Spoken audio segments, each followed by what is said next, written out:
Bismillahirrahmanirrahim. Assalamualaikum warahmatullahi wabarakatuh. Rasa jenuh, rasa bosan, rasa putus asa, rasa kecewa, itu pasti pernah Anda alami. Saya juga pernah mengalaminya. Begitu juga dengan semua orang, pasti pernah mengalami hal-hal yang seperti ini. Walaupun tidak sama seperti apa yang saya katakan, motif yang berbeda, tapi hasil yang sama, yaitu ada rasa jenuh, ada rasa bosan, ada rasa putus asa, ada rasa tidak nyaman, atau ada rasa ya semacam itu. Itulah alur kehidupan. Itulah kehidupan itu yang sebenarnya. Dan itu adalah salah satu cara untuk mendapatkan kebahagiaan. Dengan adanya yang namanya kekecewaan, ada yang namanya sakit hati, ada patah hati, ada rasa jenuh, ada rasa bosan. Karena ada itulah makanya ada kebahagiaan. Sama seperti panas. Kenapa ada panas? Karena ada dingin. Kenapa ada bahagia? Karena ada kecewa, karena ada sedih. Kalau seandainya itu tidak ada, kesedihan itu tidak ada, maka kebahagiaan itu tidak akan ada. Maka artinya apa? Artinya adalah bahwa dalam hidup kita itu sebenarnya ada keterbalikan, dan kita harus memahami hal tersebut. Sama seperti siapa yang kita katakan sebagai orang yang pemberani. Orang pemberani itu bukan berarti dalam dirinya itu tidak ada ketakutan. Tapi orang yang berani, seorang pemberani adalah orang yang berani membunuh ketakutan dalam dirinya ketika dia berani tersebut. Ya kan, berani itu muncul karena ketakutan itu dihilangkan dalam dirinya. Yang sebelumnya itu ada. Orang sukses itu dikatakan sebagai orang sukses ketika dia mengalahkan kegagalan dalam dirinya. Ya, saya pernah gagal, Anda pernah gagal. Dan seluruh orang yang sukses itu tidak merasakan yang namanya kegagalan. Pasti pernah. Karena sukses itu datang dari yang namanya kegagalan. Tanpa kegagalan tidak akan pernah bisa mendapatkan kesuksesan. Orang yang mau berjuang adalah orang yang berani melawan ketakutan. Orang yang berani melawan ketakutan dengan cara yang lebih daripada yang diusahakan oleh orang lain, dia akan mendapatkan yang lebih juga.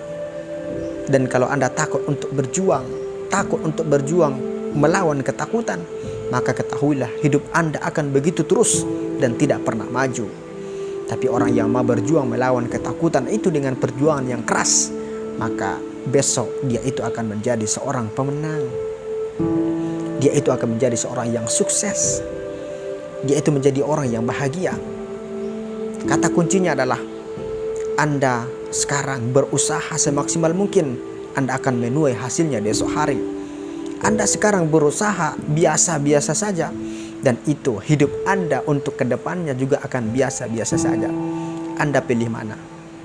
Pilih hidup yang sukses, yang bahagia di masa depan dengan cara sekarang menderita dulu, atau sekarang memang sudah biasa dan itu seterusnya Anda akan hadapi dalam hidup Anda? Saya rasa itu jawaban sudah ada di dalam benak Anda. Tinggal bagaimana kita melakukan apa yang kita inginkan tersebut dengan cara menjalani langkah-langkah yang telah ditetapkan oleh sunnahnya, yang ditetapkan oleh ketetapan asbabnya. Dan dengan itulah kita berjalan di atas dunia ini. Dengan itulah kita berjalan di atas muka bumi ini. Dan dengan itu pula kita berjalan di atas takdir yang telah ditentukan. Takdir yang ditentukan bukan berarti kita itu bermakna tidak boleh berusaha dan tidak berusaha, tidak.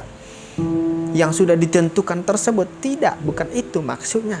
Ada orang berpemahaman, kan kita sudah diatur, kan kita sudah ditentukan begini. Kalau begitu untuk apa saya melakukan ini lagi, untuk apa berusaha kalau sudah ditentukan? Ini pemahaman yang salah. Pemahamannya bukan seperti itu. Pemahamannya adalah ketika ditakdirkan seperti apa, kita juga harus berusaha untuk mendapatkan takdir yang lebih baik. Karena kita adalah manusia yang diberikan peluang untuk berusaha, diberikan potensi untuk berusaha. Maka kalau kita tidak mempergunakan potensi tersebut dengan cara yang baik dan benar, maka kita akan mendapatkan kerugian.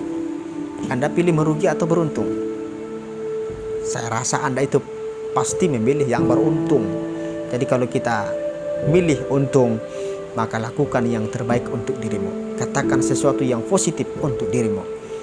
Apa yang saya katakan ini juga adalah kata-kata positif untuk saya, untuk Anda. Saya tahu dalam diri saya itu ada sesuatu yang negatif, tapi coba tutupi sesuatu negatif tersebut dengan cara berkata-kata yang positif. dengan cara berkata-kata yang baik, supaya itu masuk menyihir tubuh kita, menyihir pola pikir kita, karena kan kata-kata itu menyihir.